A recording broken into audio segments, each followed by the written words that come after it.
તો વાવાઝોડાની અનેક વાતો થઈ રહી છે, પરંતુ મહત્વનો મુદ્દો અહીંયા આગળ ગુજરાતના ખેડૂતો માટે ચોમાસાને લઈને પણ છે. તો ન્યૂઝ 18 ગુજરાતી આજે આપણે ચોમાસાને લઈને પણ અપડેટ્સ આપી રહ્યું છે. ચોમાસું હાલમાં ખૂબ જ સારી રીતે આગળ વધી રહ્યું છે, જેની ઝડપ છે તે પ્રમાણે અને જે તે શક્યતાઓ હતી તે પ્રમાણે જોવા મળી રહ્યું છે. હવે થોડું ઝૂમ ઇન કરીને અમે આપને લઈ જઈશું. આ ભૂરા રંગની જે લાઈન આપ જોઈ રહ્યા છો, આંદામાન નિકોબારનો જે વિસ્તાર છે, એ આંદામાન નિકોબારના જે વિસ્તારો હતા ત્યાં આગળ 19 થી 21 મે જે ચોમાસું હતું તે આવી પહોંચ્યું છે અને ત્યાં આગળ હિટ કરતું જોવા મળી રહ્યું છે, જેની શક્યતા 22 મેની હતી. એટલે કે ત્યાં પણ જે 2-3 દિવસ પહેલા આવી ગયું હતું ચોમાસું. હવે વધુ એક અપડેટ જે આજે આવી છે, એ અપડેટ પ્રમાણે 22 તારીખની અપડેટ છે. 22 મે પ્રમાણે આપ જોશો તો ત્યાં આગળ વાવાઝોડું જે છે તે હવે કેરળથી ફક્ત 150 કિલોમીટર અંદાજિત દૂર જોવા મળી રહ્યું છે. અહીંયા બીજી એક મહત્વની વાત એ છે કે આખું આંદામાન નિકોબારનો જે વિસ્તાર છે તે કવર કરી લીધો છે અને જે શક્યતાઓ જોવામાં આવી રહી હતી, કારણ કે હવે ફક્ત 100 થી 150 કિલોમીટર જ જ્યારે દૂર છે આખું ચોમાસું, 1 જૂનની શક્યતા કરવામાં આવી હતી, આગાહી કરવામાં આવી હતી હવામાન વિભાગ તરફથી. 31 મે અથવા તો તેના 3-4 દિવસ આગળ પાછળ તે પણ વાત કહેવામાં આવી હતી. તો શક્યતાઓ પ્રમાણે ચોમાસું જે છે તે કેરળમાં જે શક્યતા વ્યક્ત કરવામાં આવી છે તે પ્રમાણે જો આ ઝડપથી આગળ વધે છે તો 27 મે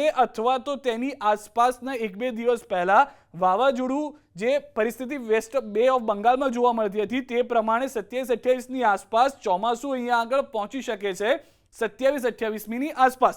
તો અહીંયા એક મહત્વની વાત છે કે એક તરફ વાવાઝોડું બે ઓફ બંગાળમાં જોવા મળી રહ્યું છે, બીજી તરફ ચોમાસું જે છે તે શક્યતાઓ પ્રમાણે જે અત્યારે 150 કિલોમીટર દૂર છે કેરળથી, તો 27-28મીએ કેરળ આગળ પહોંચી શકે છે કે જો આ ઝડપ તે યથાવત રાખે છે તો. એટલે કે સત્તાવાર રીતે ભારતની અંદર ચોમાસું આવી ગયું તેવું પણ કહેવાશે. અને જો એ જ ઝડપ પ્રમાણે ચોમાસું આગળ જતું જાય છે તો સૌથી વધારે આશા ગુજરાતના દક્ષિણ ગુજરાતના વિસ્તારોમાં કે જેની આગાહી 15 જૂન સુધીની કરવામાં આવી છે તે તારીખમાં પણ બદલાવ આવી શકે છે. આ જે લાલ લાઈન જોઈ રહ્યા છો તે સામાન્ય રીતે આ સમયની અંદર ચોમાસું આવતું હોય છે તે પ્રમાણેની છે, જેમાં કહેવા પ્રમાણે 5 જૂનથી 10 જૂનની વચ્ચે મહારાષ્ટ્રની અંદર ચોમાસું આવી જતું હોય છે.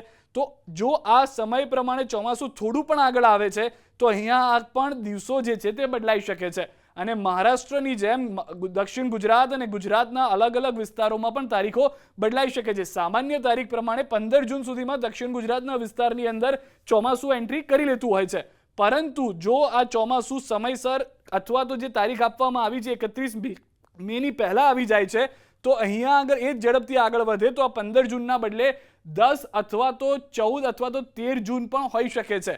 અને મધ્ય ગુજરાત સુધી પહોંચતા 20 જૂનના બદલે તેમાં પણ તારીખ 1-2 દિવસ પહેલા હોઈ શકે છે. એટલે કે 19 અથવા તો 20 જૂનની તારીખ તેમાં પણ જોવા મળી શકે છે. અને તેવી જ રીતે સમગ્ર ગુજરાતને કવર કરતા જે 30 જૂનથી 25 જૂનનો સમય લાગતો હોય છે તો તે તારીખમાં પણ બદલાવ આવી શકે છે અને તે તારીખ બદલાઈને 4-5 દિવસ આગળ પાછળ જોવા મળી શકે છે. સૌથી વધારે મહત્વની વાત, કેરળથી ચોમાસું જે છે તે હવે 150 કિલોમીટર દૂર હોવાની જાણકારી છે, જે સ્પષ્ટ કરી રહ્યું છે કે જે હવામાન વિભાગ તરફથી 31 મે જેમાં +-4 ડેઝ કહેવામાં આવ્યું છે પ્રેસ નોટની અંદર, તો તે પ્રમાણે આગળ હોઈ શકે છે અને 31 મે પહેલા તે જોવા મળી શકે છે. અને તેવી જ રીતે ગુજરાતની અંદર જે સત્તાવાર ચોમાસું 15 જૂને સામાન્ય રીતે બેસતું હોય છે તેના બદલે ત્યાં ચોમાસું 15 જૂનની પહેલા દક્ષિણ ગુજરાતના વિસ્તારોમાં જોવા મળી શકે છે. હવામાન નિષ્ણાત અંબાલાલ પટેલ આગાહી કરી ચૂક્યા છે કે 7 થી 10 અને 12 જૂનની અંદર એક મોટો ફેરફાર જોવા મળશે. તો શક્યતાઓ છે કે તે પરિસ્થિતિ ચોમાસાને લઈને પણ હોઈ શકે છે. તો ખેડૂતો માટે આ મહત્વની જાણકારી છે, સત્તાવાર જાણકારી હવામાન વિભાગ તરફથી આપવામાં આવી છે.